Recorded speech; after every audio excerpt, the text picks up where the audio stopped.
What's up, everybody? I'm Chet Buchanan from 98.5 KLUC in Las Vegas. I know that doesn't mean anything to you, but I just want to prove that I, too, am not an idiot. Because just like you, I'm listening to the Friday Sports Riot on SportsTownChicago.com. Believe that. Call the show, 630-403-5200. That is 630-403-5200. And coming up next, Ryan, the man who got to interview Greg Popovich, Craig Sager, is up next on the Illinois Center for Broadcasting Hotline. Yes.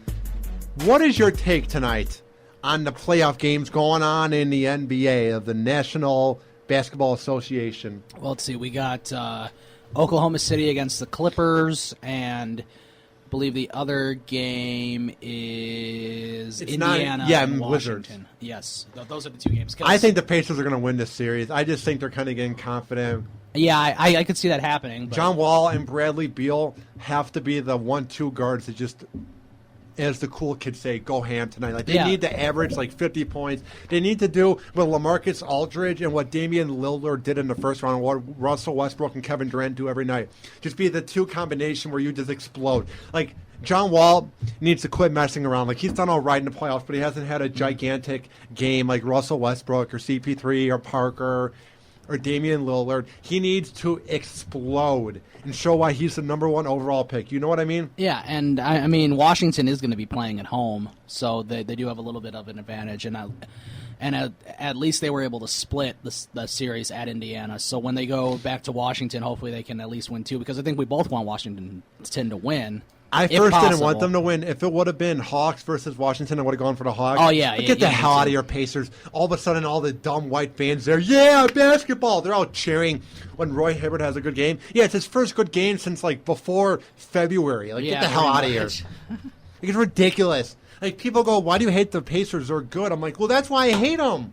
Right. You had no reason to take the game to 7 against the Hawks. I saw this tweet. It's called Jeopardy Sports on Twitter. I retweeted the hell out of it. And it's like, it has like, what is the Pacers? And then it says a team that almost got upset by the 8 seed, even though the 1 seed should never lose to them. Did you see that tweet I had? Yes, I did see it. It's pretty funny. Check them out on Twitter at Jeopardy Sports. But get the hell out of here with this. Oh, is Roy Hibbert having a comeback? Oh, wow. He had 1 good game out of like 30 games. Like, come on. Yeah, it's a little ridiculous. Like, honestly, like, he's just this top-tier player, and he's so goofy. Like, even when he's doing bad, he's that team guy in the bench, like Boozer, cheering on his team. Exactly.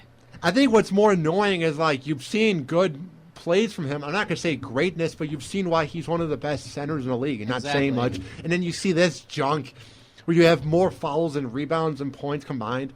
What do you think about the other game, Oklahoma City and the Clips? I want Oklahoma City to win, but I also want this series to quit being one blowout, another blowout. I know. All the NBA games have been blowouts after blowouts. Get the hell out of here, Spurs. There's been somewhat close games between the Nets and Heat for some of the games. Oh, but it's atrocious. And then it ends up Miami winning by like 20. With 5 minutes left. Yeah, it's ridiculous. That's why I want to see some games like we saw in the first round with the buzzer beaters.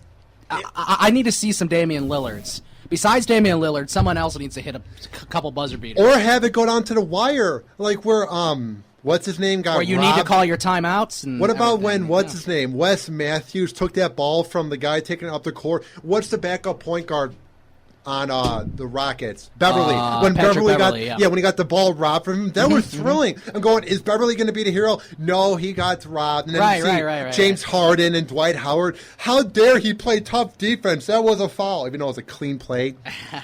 Another thing that's annoying me is that's why I hate the Heat. Could you at least be good the whole game like the Bulls were? I know, or even the Lakers. I'm not saying the Lakers turned it on when they were good, but they never did it where they tried in the last 5 minutes. They would go through like sprouts in the third quarter where they're bad, but then they figure it out. But the Heat literally keep it close the whole damn game. And in the last 5 minutes, oh yeah, we're the Heat. We have the best player in the universe. I think last night Ray Allen was the one that had the really good game. And Shane Battier had a couple good.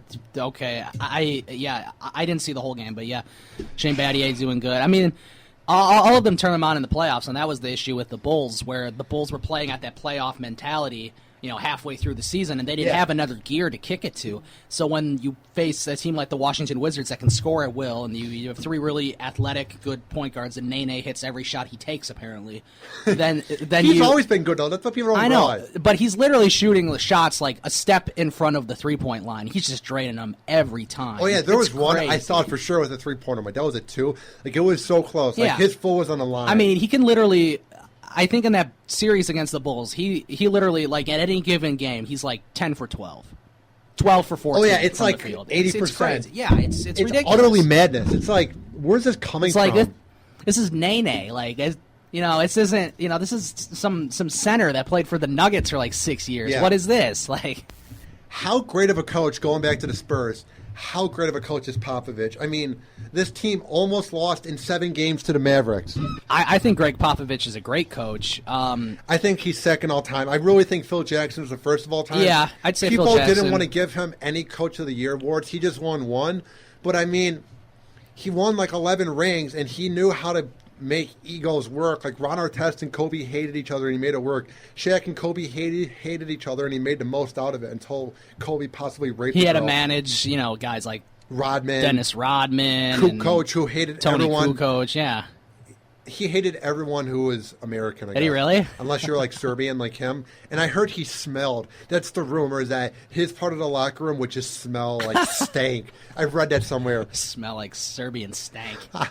And he even helped Bill Cartwright and like everybody get along with Bill. Like Bill wasn't the nicest guy. So what I'm getting at is I think it goes Phil Jackson and then maybe like Greg Popovich, because it's amazing what he's doing. Have that old Celtics coach too. Oh, Red Arbuck. Yeah, the one that died. He was good too. Yeah. I don't know. Jack Ramsey was good too. Jack Ramsey was good. Chuck Daly for the Pistons was a decent coach, although underrated. Very underrated. Although as a Bulls fan, we don't really like him too much. Yeah, we don't give him credit at all. He's an ass. Yeah, he really is. I mean, he's a good coach, but he's an ass. Why? What's he an ass about? I haven't heard. Well, he made the Bad Boy Pistons, and that was their nickname, the Bad Boy Pistons. They would just They're actually rough more and tough, hateable than the Heat. Like, push. Yeah, oh yeah, and they pushed all the like players Bill out. Lampier. It took Jordan and Pippen 3 years to finally beat them in the playoffs, and then once they finally did, it was the Bulls' turn. Yes. And look at where they are now, Detroit. Did you ever expect that the Spurs would be up 2-0 against the Trailblazers? I thought it'd be 1-1. I thought it'd be closer games. Yeah, I thought so too. But man, Tim Duncan has really owned that matchup against LaMarcus Aldridge. It's actually insane to watch. Yeah, I know. I agree with you on that. We will be right back on the Friday Sports Riot on SportsTownChicago.com. Call the show 630-403-5200. That is 630-403-5200. And coming up next is Travis Rogers from Yahoo Sports Radio and KLAA in Los Angeles. We will be right back on a Friday Sports Riot. BRB.